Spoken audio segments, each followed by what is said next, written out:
At Part 1, the steel girder hummed beneath Jake McNiece's palm like a tuning fork struck by God himself. 20 feet below, the Douve River crawled through Norman marshland, black as motor oil in the pre-dawn darkness. Above him, somewhere in the maze of crossbeams and support cables, a German sentry coughed and muttered words that didn't need translation.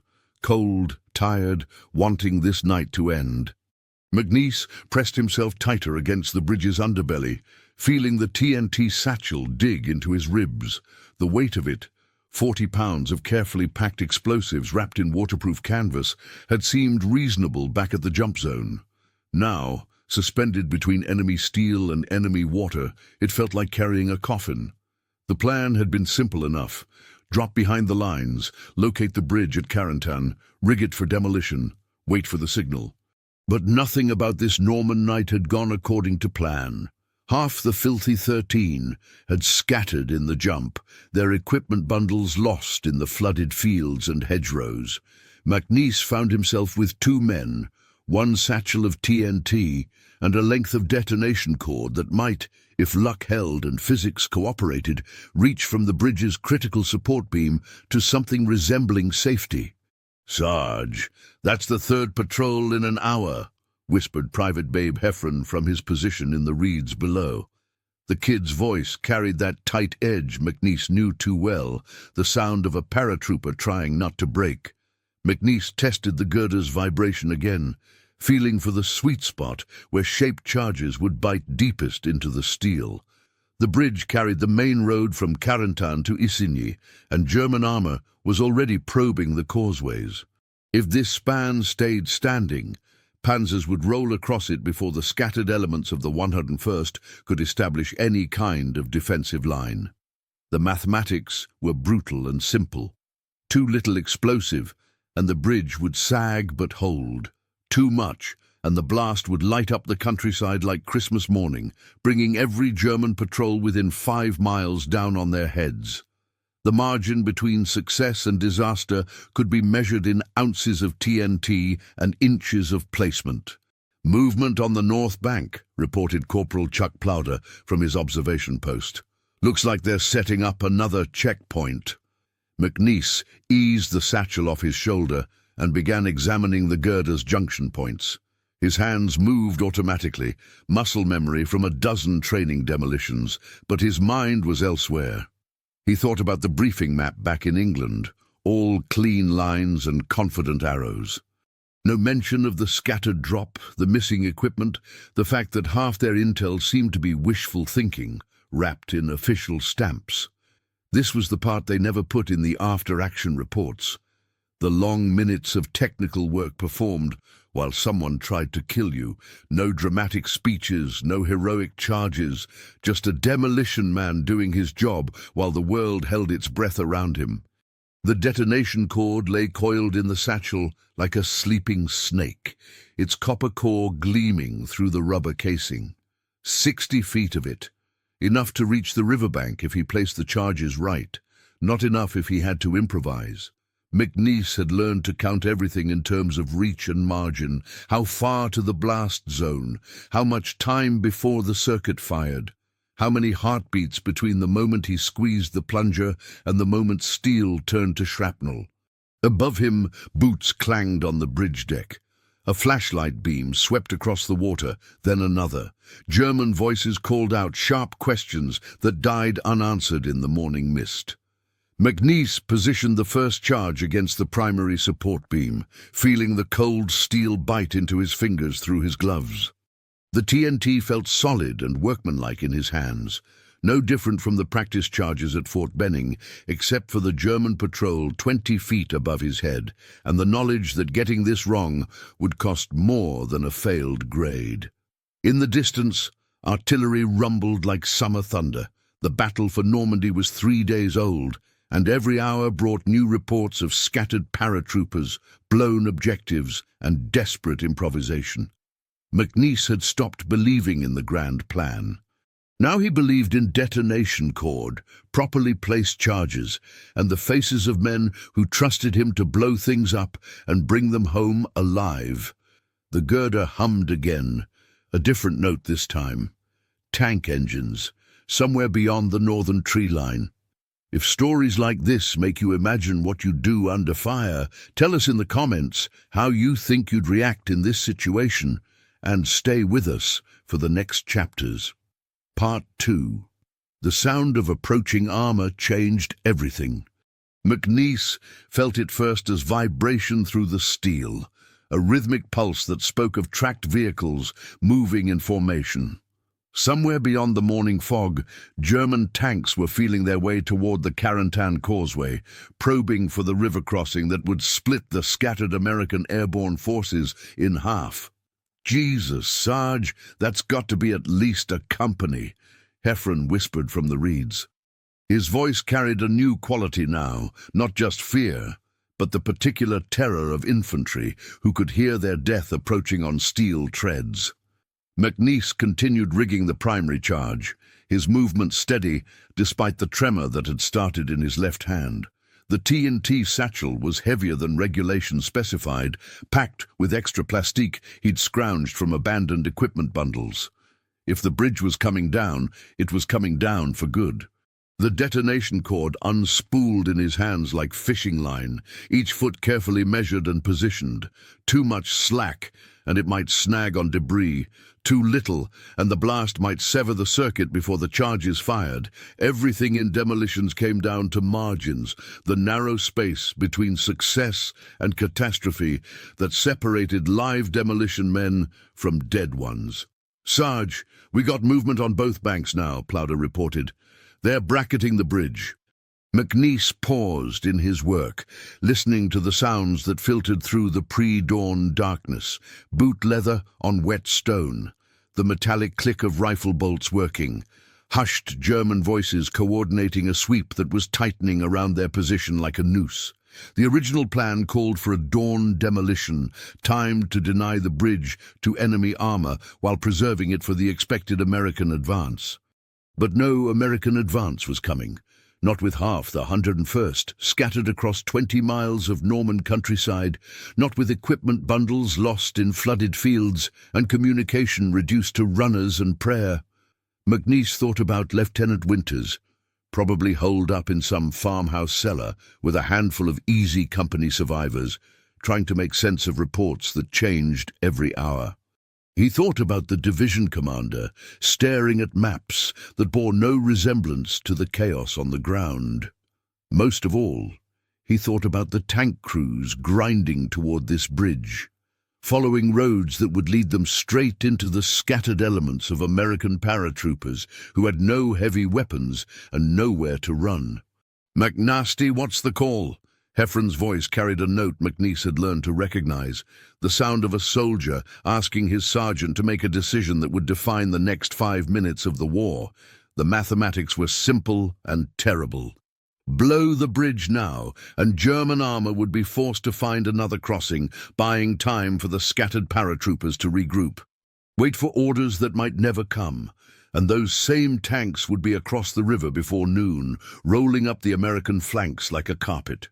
McNiece finished positioning the charges and began connecting the detonation circuit. His hands moved automatically, muscle memory taking over while his mind grappled with the choice between following orders and following his conscience. This was the burden they never mentioned in demolition school, the moment when a sergeant with dirty hands and a satchel full of TNT had to decide the fate of men he'd never met. The steel girder sang with new vibrations. Closer now, the tank engines had resolved into individual notes, the high whine of transmissions, the deeper rumble of engines under load. Through gaps in the fog, McNiece caught glimpses of movement on the northern approach road. "They're forming up for a river crossing," Plowder whispered. "Armor and infantry, at least battalion strength." McNiece tested his firing circuit one final time, feeling the electrical continuity pulse through the detonation cord like a heartbeat. 60 feet of wire between the charges and the plunger box hidden in the reeds. 40 pounds of TNT positioned against the bridge's structural weak points. One decision that would echo through after-action reports and morning casualty lists. In the distance, a radio crackled with urgent German voices. Orders being passed, coordinates confirmed, the mechanical precision of an army that expected bridges to be standing when their armor needed to cross them. The fog was beginning to lift, revealing the dark shapes of vehicles massing beyond the northern tree line. McNiece could see individual figures now, tank commanders scanning the approaches, infantry deploying along the road shoulders, the deadly choreography of a combined arms assault beginning to unfold. His fingers closed around the detonation plunger, feeling the worn wooden handle that had triggered a dozen training demolitions. But this wasn't training, and the bridge under his feet carried more than German armor. It carried the weight of orders he'd been trained to follow, the trust of men who counted on him to make the right choice, and the knowledge that some decisions couldn't be undone. The tank engines grew louder, their steel tracks clattering on the stone road that led to the bridge, where Jake McNiece crouched with 40 pounds of TNT and 60 feet of detonation cord, waiting for the moment when choice became action. Part 3. The first tank appeared through the fog like something from a nightmare, its angular silhouette resolving into the distinctive profile of a Panzer IV. McNiece watched from his position beneath the bridge as the German commander's head and shoulders emerged from the turret, scanning the approaches with methodical precision. Behind the lead tank, more shapes moved through the mist, infantry, half-tracks, the assembled weight of an armored spearhead that could punch through scattered paratroopers like paper. "Sweet Mary and Joseph," Heffron breathed. "That's a whole damn regiment." McNiece's hand tightened on the detonation plunger, feeling the spring tension beneath his palm. One squeeze, and 40 pounds of TNT would turn the bridge into twisted metal and falling stone. One squeeze, and the German advance would grind to a halt at the water's edge, buying precious time for American forces to regroup and consolidate. But orders were orders, even when they made no tactical sense. Division had been clear about preserving the bridge for the expected American advance, an advance that looked less likely with each passing hour as reports filtered in of scattered drops, missed objectives, and units cut off from their command structure. The tank's engine note changed as the driver shifted gears, preparing for the careful navigation required to cross the narrow bridge. McNiece could see individual details now, the worn paint on the turret, the spare track links bolted to the hull, the casual confidence of a crew that expected resistance to come from ahead, not below. "Sarge, they're moving infantry across first," Plowder whispered urgently. "Looks like they're clearing the bridge before committing armor." Standard German doctrine, McNiece knew. Probe with infantry, secure the crossing, then push armor through in a concentrated punch that would be impossible to stop once it gained momentum. He watched German soldiers deploy along the bridge approaches, their weapons trained on likely hiding spots in the reeds and farm buildings that dotted the riverbank. The radio in his pack crackled with static, then resolved into the voice of Lieutenant Spears from Dog Company. Any unit, this is Dog 6. We are engaged with armor west of Sainte-Mère-Église. Estimate company strength panzers moving southeast toward Carentan. Require immediate support. Over." McNiece closed his eyes, calculating distances and timing. If German armor was already moving on multiple axes, the scattered elements of the 101st were about to be caught in a vice.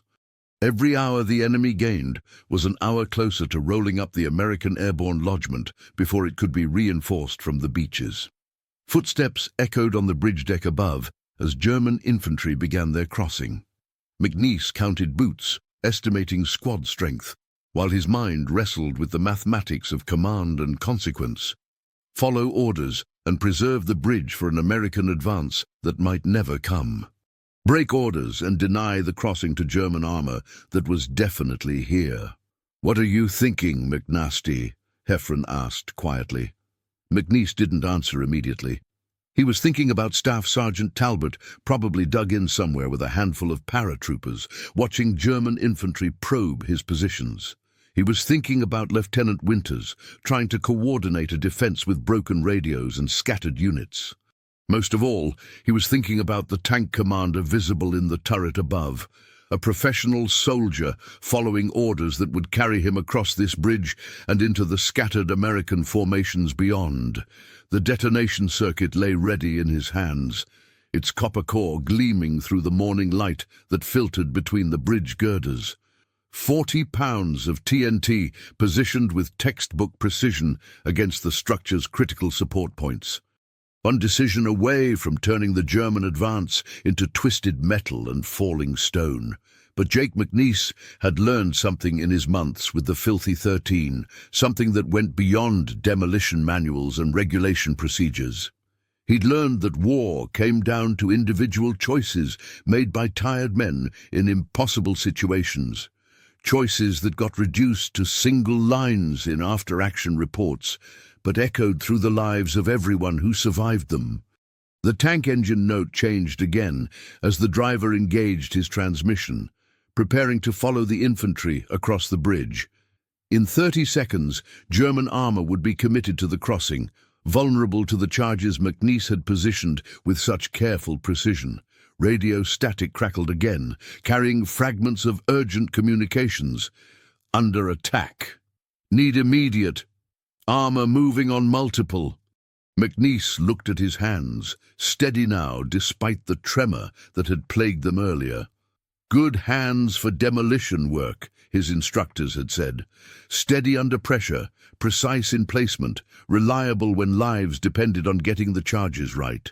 The question was whether those same hands could follow an order that felt wrong, or trust an instinct that might save American lives at the cost of his military career. The tank's tracks clanged on the bridge's steel surface as it began its crossing. Would you follow the orders exactly, or trust what your own eyes and instincts tell you in a moment like this? Comment which path you'd take, and share this episode with someone who loves real human stories from history. Part 4. The moment stretched like taffy, elastic with possibility and heavy with consequence. The Panzer IV's tracks rang against steel as it crept onto the bridge, its commander's head visible above the turret rim, scanning for threats that hadn't yet materialized. Beneath the span, Jake McNiece felt the structure vibrate with each revolution of the tank's drive sprockets, 40 tons of German engineering, trusting its weight to the bridge he could destroy with a squeeze of his hand. McNasty, Heffron whispered urgently. Radio traffic says they got American armor moving up from the beaches, maybe 6 hours out. 6 hours. McNiece closed his eyes and did the mathematics. 6 hours for German armor to cross this bridge, deploy along the Carrington Causeway, and establish positions that could hold off American reinforcements indefinitely. 6 hours for scattered paratroopers to be rolled up piecemeal by coordinated German attacks launched from a secure bridgehead.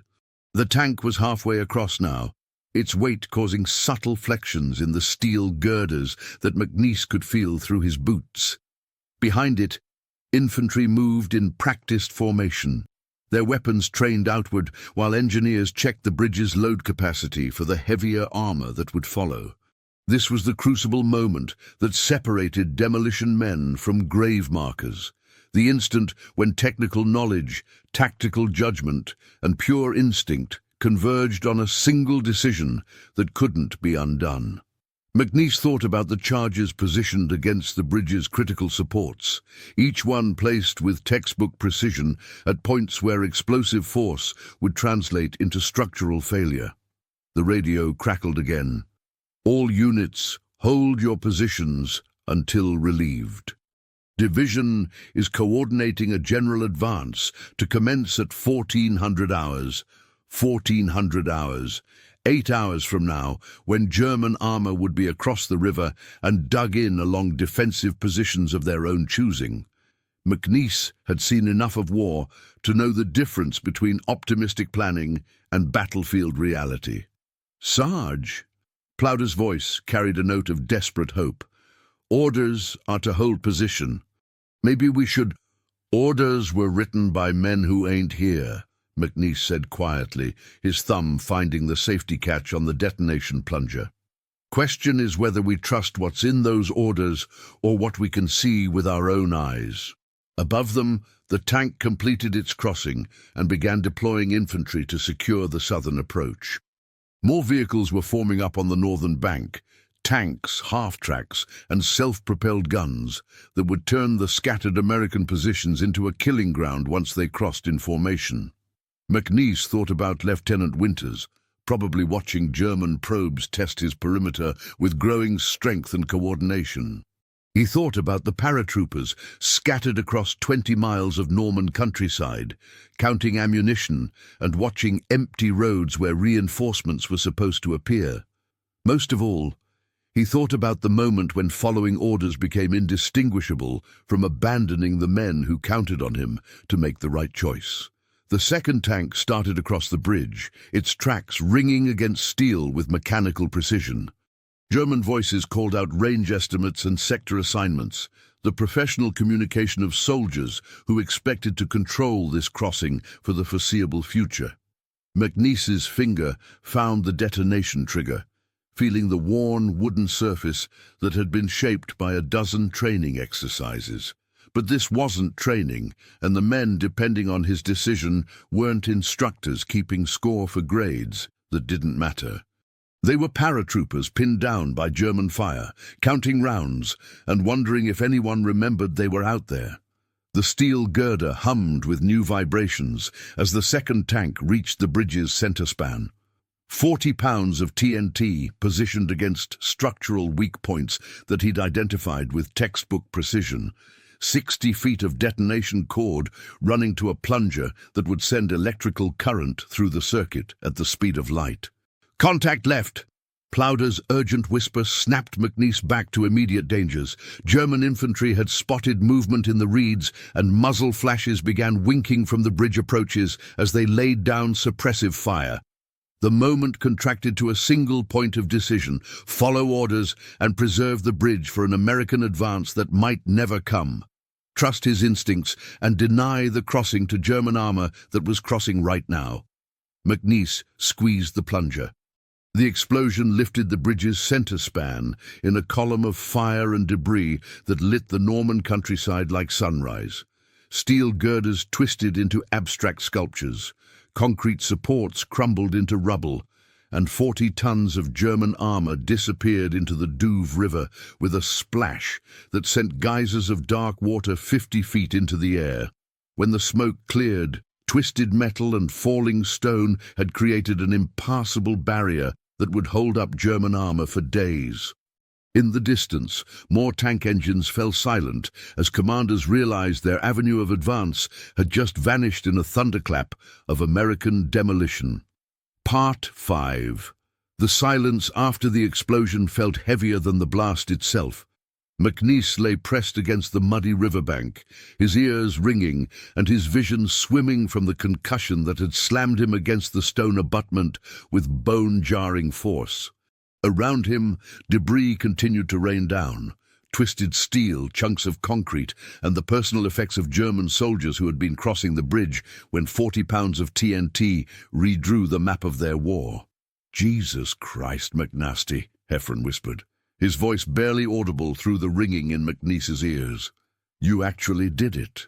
But the awe in the kid's voice was mixed with something else, a recognition that what had just happened would ripple far beyond this muddy stretch of Norman riverbank. McNiece had disobeyed direct orders, destroyed Allied infrastructure, and turned himself into either a hero or a criminal, depending on whose report reached division first. The German response came with mechanical precision. Artillery shells began impacting along the riverbank as enemy forward observers called in coordinates on the demolished bridge. Machine gun fire swept the reeds where the 3 paratroopers had taken cover, tracers snapping overhead with the distinctive crack of bullets passing close enough to kill. "We need to move," Plowder called out. "They'll have patrols converging on this position inside 10 minutes. McNiece struggled to his feet, his legs unsteady from blast concussion and the weight of what he'd just done. The bridge lay in ruins behind them, its center span completely destroyed, and its approaches blocked by debris that would take German engineers days to clear. But the tactical success felt hollow against the knowledge that he'd just ended his military career and possibly earned himself a court-martial that could put him in prison until the war was over. They moved through the pre-dawn darkness like ghosts, following drainage ditches and hedgerows away from the destroyed bridge. Behind them, German voices shouted orders and coordinates as search teams deployed to hunt the demolition team that had just thrown a wrench into their carefully planned advance. The radio in McNiece's pack crackled with urgent communications. Bridge at Carrington destroyed. Repeat, bridge at Carrington destroyed. German advance halted at river crossing. Then minutes later, a different voice. All units, identified demolition team responsible for bridge destruction. Division wants immediate report on authorization and command authority. McNiece switched off the radio, not ready to face the questions that would inevitably follow. He'd made his choice based on what he could see from the bridge's underside, German armor forming up for a coordinated assault that would crush scattered American positions before reinforcements could arrive from the beaches. But explaining that to division officers looking at maps and timetables would be another kind of battle entirely. They reached a safe house, a bombed-out farmhouse where other scattered paratroopers had gathered to lick their wounds and try to make sense of the chaotic first days of the invasion. McNiece found Lieutenant Winters crouched over a map in the cellar, his face drawn with exhaustion and the weight of commanding scattered units with broken communications. "Sergeant McNiece," Winters said without looking up, "I understand you've had an eventful morning." "Yes, sir." "Care to explain why you demolished a bridge we were ordered to preserve?" McNiece stood at attention, feeling the weight of 40 pounds of expended TNT and the lives it might have saved. "German armor was crossing in regimental strength, sir. Estimated they'd be in position to roll up our scattered units before American reinforcements could reach us." Winters looked up from his map, his eyes reflecting the exhaustion that marked every surviving officer of the scattered drop. "And you made this assessment on whose authority?" "My own, sir." The words hung in the cellar air like smoke from the cigarettes that helped steady everyone's nerves. McNiece knew he'd crossed a line that couldn't be uncrossed, made a decision that would follow him through whatever remained of his war and whatever came after. But in the mathematics that mattered most to Jake McNiece, the arithmetic of lives saved versus lives lost, the equation balanced. German armor was stalled at the Douve River instead of crushing scattered American positions. Paratroopers who had been counting their last ammunition were getting time to regroup and consolidate instead of being overrun piecemeal. "Sergeant," Winters said quietly, "you've put me in a difficult position. I have to report this to division, and they're going to want explanations that go beyond tactical judgment."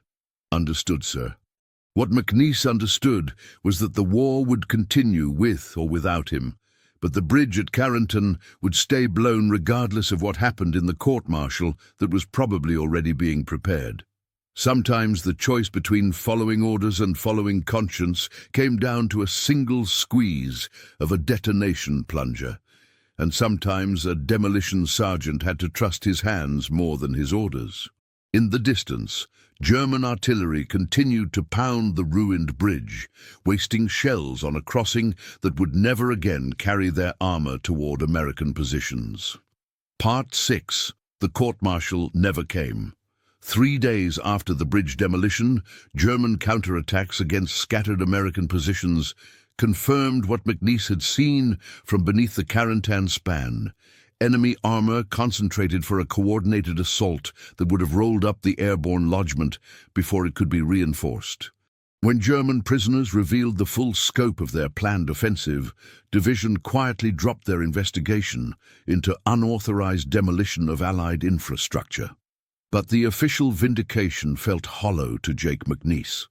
Crouched in another farmhouse cellar 2 weeks later, watching his hands shake as he tried to light a cigarette with fingers that still trembled when he thought about detonation plungers and the weight of TNT satchels. Victory looked clean in after-action reports, objectives seized, enemy advances disrupted, tactical success achieved with minimal Allied casualties. The reality felt different from the inside. Lieutenant Winters found him there as dawn broke over the Norman countryside, the pale light filtering through shell holes in the farmhouse walls to illuminate maps marked with new objectives, fresh arrow routes toward bridges that would need to be taken or destroyed, depending on the tactical situation. "How are you holding up, Sergeant?" "Fine, sir." McNiece's voice carried the automatic response of a soldier who'd learned to function regardless of what was happening inside his head. Ready for whatever comes next. But Winters had commanded men long enough to recognize the difference between functional and fine, and he'd seen enough combat to understand the weight that accumulated behind the eyes of soldiers who made life-and-death decisions with incomplete information and no guarantee they'd guessed right. "Division wants a detailed report on the bridge demolition," he said quietly. "Technical specifications, charge placement, structural assessment. They're using it as a case study for future operations." McNiece nodded, understanding that his improvised decision was already being transformed into doctrine that would be taught to future demolition teams. The messy reality of a scared sergeant making a desperate choice was becoming a clean, tactical example suitable for field manuals and training exercises. "There's something else," Winters continued. "They're putting you in for a Bronze Star." Citation reads, "For exceptional tactical judgment and heroic action in demolishing enemy-held infrastructure under fire." The irony wasn't lost on McNiece. 3 days ago, he'd faced possible court-martial for disobeying orders. Now he was being decorated for the same action because the results had matched what division decided they'd wanted all along. War reduced complex decisions to simple narratives, messy choices to clean medals, human doubt to heroic certainty.